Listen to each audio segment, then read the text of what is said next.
Hi, it's Darian, Just Enough Garage. Today, Friday, we're going to talk about welding. I got my welding machines out. We're going to go over each one and what it does real quick. Okay, we'll start here with the oxygen and acetylene. If you guys have been following the channel, you've seen me use this. I didn't explain it. I'm going to briefly explain it. Acetylene is the fuel, oxygen is the oxidizer. You saw us use this the other day. It's called a rosebud, puts out a lot of heat. Typically on the acetylene, you're never more than 5 pounds. For any of this stuff here, 20 to 40 pounds oxygen. It'll be on this side if we're doing it. The tip that's currently on there is a cutting torch.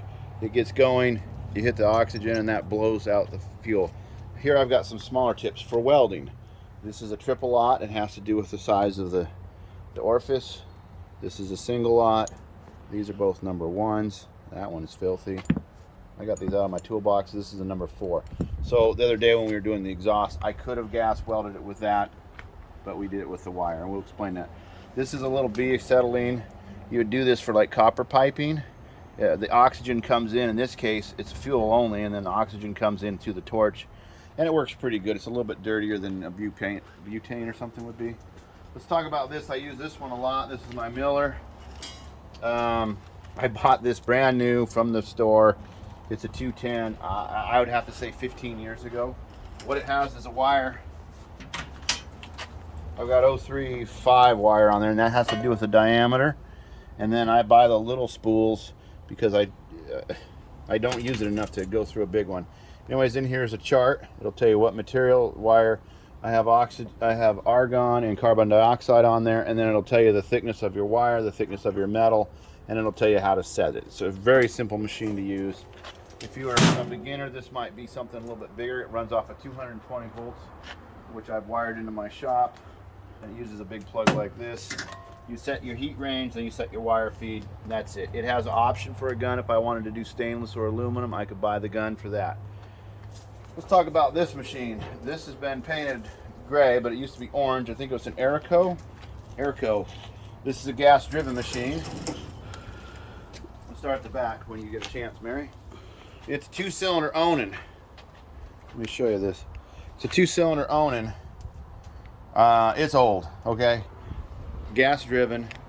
The motor runs, it has 2 positions, an idle position, like midway throttle, and then full power. If you're welding, you'd want to have it on high RPM. If you're just using the generator part, run power tools. It's very archaic. You'd put in your negative, positive. I usually run it DC. You can run AC. But anyways, you would go, if for you guys that are older, remember the Peaches? You used to have your times table on the Peaches. You'd have to go across and come down. It's so faded. I run it right there, which is, I think it's about 110 DC volts, amps, whatever they want to call them. It works all right. It will.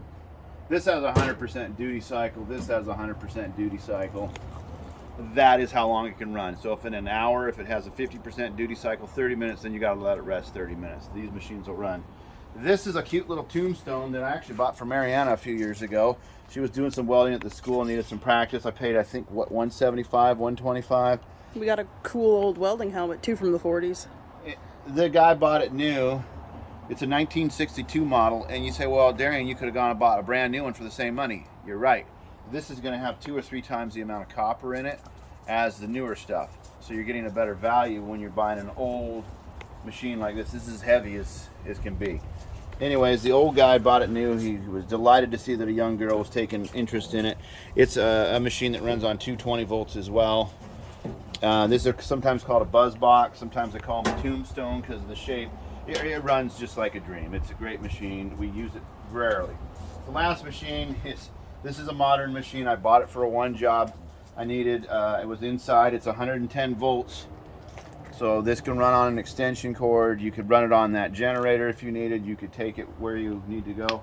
It's got 030 gasless wire. Now we'll talk about that. It's called flux core, sometimes gasless wire. It has a flux around it.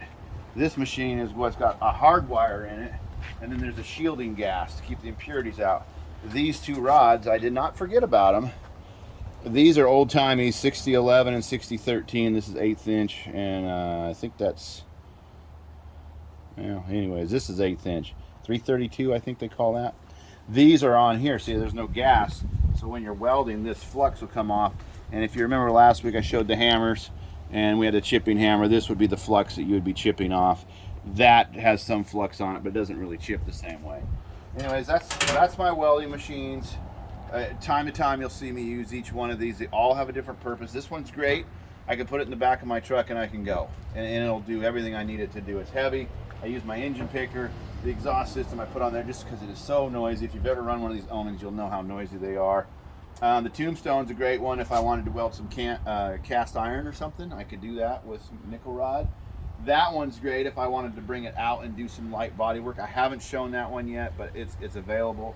And then the gas stuff is, I mean, this is the way welding started up until they started getting to electric, probably in the 40s, as you mentioned about the electric stuff. That being said, these are electric, so when you're messing around with them, just keep in mind that you're messing with electricity. And so use the precautions, use the eye protection. I wanted to talk real quickly before I get away from you. This is an old-timey, I still use it, for gas welding and stuff. Make sure you don't use sunglasses or crap. This is the right thing to do. The welding hood, this is just a cheapie. I like it because I can turn that real easy. These have come a long way. This is an electronic one.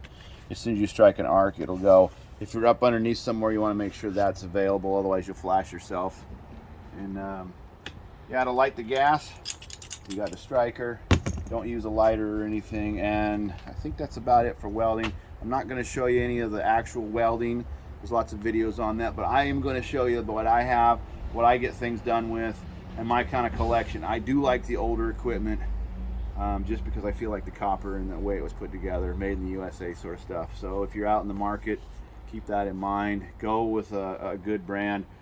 I'm not saying there's nothing wrong with that little green one. It's just there's a difference in quality, and if you guys know, you'll know. So anyways, have a good Friday, and look forward to it. Now, keep in mind, next week we've got a good video coming out, finishing up the Suburban on some things, and you can look forward to that. Thanks for watching.